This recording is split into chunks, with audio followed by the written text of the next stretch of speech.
The Pentagon has recently reported the US military will deploy additional fighters and Navy warships to the Middle East in the wake of threats from Iran and its allies, Hamas and Hezbollah. Well, joining me live is senior analyst Dr. Malcolm Davis from the Australian Strategic Policy Institute. Dr. Malcolm Davis, thank you as always for joining us. So how significant is this deployment?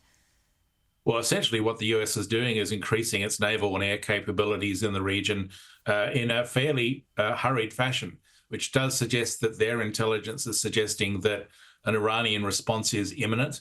The goal of the US deployment will be to defend Israel against Iranian ballistic and cruise missiles, as happened in April. But I think the key thing here is that in this instance, the Iranian attack will be much larger and much more of a multi-axis attack coming from multiple directions simultaneously. So it'll be much more difficult for the Americans and the Israelis to defend against. It's considered the most dangerous time for the Middle East since the October 7 attack. So what are the likely scenarios, the worst and possibly the lesser serious scenarios in the next 24 to 48 hours?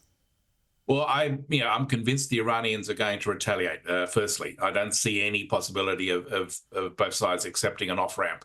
So if the Iranians are going to retaliate, they know that the attack in April failed because it was too limited and it was staged incorrectly in the sense that it gave the Israelis and the Americans effective time to defend against it, which means that their attack this time will be really mass attack using a multi-axis approach from multiple directions. So not only the Iranians, but also Hezbollah, as well as Hamas, as well as the Iranian-sponsored militias in Iraq and Syria, all attacking simultaneously, with basically the goal being to get the missiles and rockets time on target occurring simultaneously to overwhelm the Israeli and American air defenses.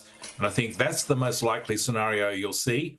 Other scenarios you could see include asymmetric responses such as terrorism or some sort of indirect attack to threaten Israel or Israeli interests, not only in the Middle Eastern region, but also beyond the region.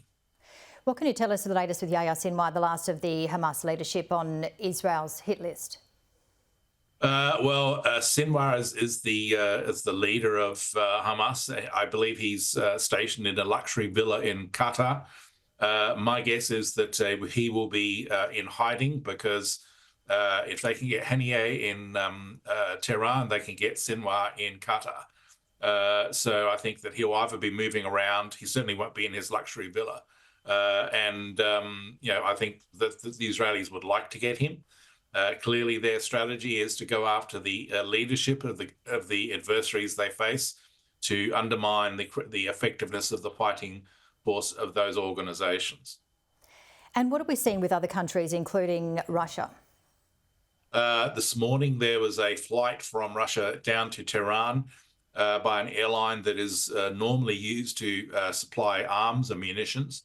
Now, it was a single aircraft, so it does suggest that there wasn't a large supply of munitions, but it could be advanced military equipment on that aircraft. We simply don't know what type of equipment it could be, but that was very clearly significant. And I would fully expect Putin to be supporting Iran in any conflict with Israel.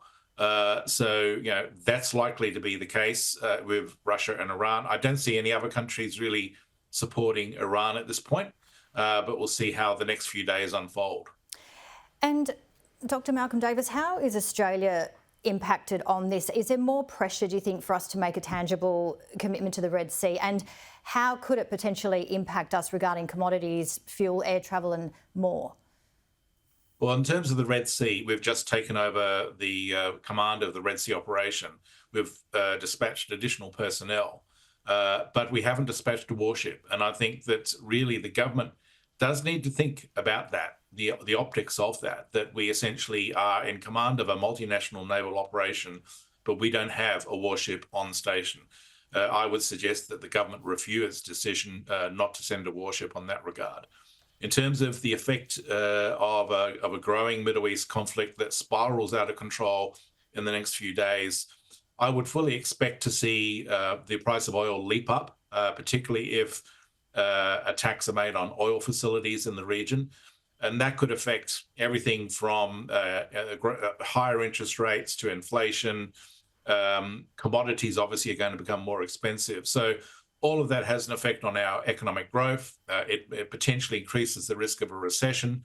And of course, in Australia, we're heading towards an election. So that's not good news for the Australian people, but it's also not good news for the current government. We've run out of time, but just quickly, Israel says it will send ceasefire negotiations to Cairo this weekend. It doesn't seem to be any firm agreement between Hamas and Israel prior to the deaths of the leaders this week. So what are the chances now? Zero. Essentially, with both sides preparing for war. I think that Middle East negotiations are a sideline now until this latest war phase is done. And that could take weeks, if not longer. So I'm not positive about ceasefire negotiations at all. Dr. Malcolm Davis, thank you so much as always for your time and expertise. Thank you.